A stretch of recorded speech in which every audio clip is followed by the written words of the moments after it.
It's a unique setting for a traditional holiday favorite so many of us know and love. The Joffrey Ballet's The Nutcracker returning to Chicago this Saturday, but this one is a Chicago set version. Yeah, back in 2016, Tony Award-winning choreographer Christopher Wheeldon helped create an adaptation where Marie and her immigrant family are relocated to Chicago's World's Fair in 1893. The one-of-a-kind adaptation has been a major hit ever since. And joining us now is Mr. Wheeldon himself, a.k.a. Christopher. You flew all the way from Great Britain to just put those fine-tuning on the performance here. So many people love this. So why did you want to do this Chicago twist on it, if you will? Well, when the Joffrey Ballet, Ashley Wheater, the director of Joffrey Ballet, approached me, he actually was the sort of instigator of the idea in a way. He said, you know, I really want Chicago to have a Nutcracker that represents some elements of the history of the city, and so we landed on the World's Fair, obviously a huge event in the development of Chicago as now one of the great cities of the world. And you know, through our conversations, we decided perhaps it was time for the Nutcracker to be about a community, a group of people who, because in its traditional form, it's about a very wealthy German family, a very wealthy little girl who has everything already and then dreams of more.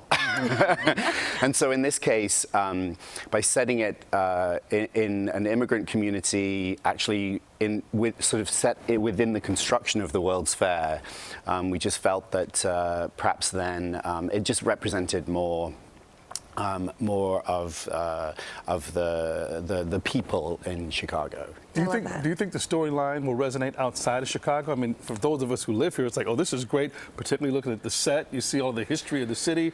But how about outside of the city with the big shoulders? Well, I think so, because, you know, it still delivers everything that the Nutcracker traditionally delivers. You know, it delivers this fantastical voyage. In many ways, I think the emotional potency is raised because this little girl, you know, she lives with her mother and her little brother, single-parent family, in a little shack on the construction ground. We found this amazing photograph of a worker's hut, sort of amidst the skeletal architecture at the beginning of the construction of the World's Fair, and it's sort of set there. But this little girl still dreams of magic, and she still goes on this, you know, on this journey to the grandeur of the completed World's Fair. So it's still, you know, a holiday favorite that I think that anyone could follow. Yeah, we're watching some of the video of, you know, past performances. It's just had such a great response. So many come and make it a holiday tradition every year. Right. What do you think makes it so popular? Well, first of all, Chicago, I live in New York City, I come from the UK, I've spent lots of time in London. Chicago has a great sense of civic pride. The city just always feels like Chicagoans are super proud of their city, yes. and rightly so. It's a magical place, you know. And so I think that's why, in many ways, the people of Chicago love this production so much. But then also, the Joffrey Ballet are spectacular, and they really bring such kind of grounded authenticity, but also great technical prowess to this production. And I think anyone from anywhere that comes to see it would appreciate that. You mentioned it's a family tradition. Last Christmas, we took the family. I have two little girls who are 8 and 6 now. On this YouTube age, they watched the Nutcracker there, but it was a little bit different when we got to the Lyric Opera House.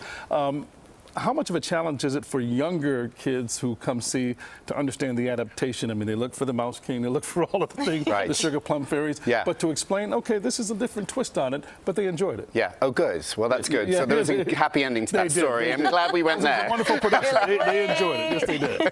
No, I think again, you know, it's so visually exciting, yes, and perhaps it's a good way into understanding a little bit about the history of the city for the little ones, you know.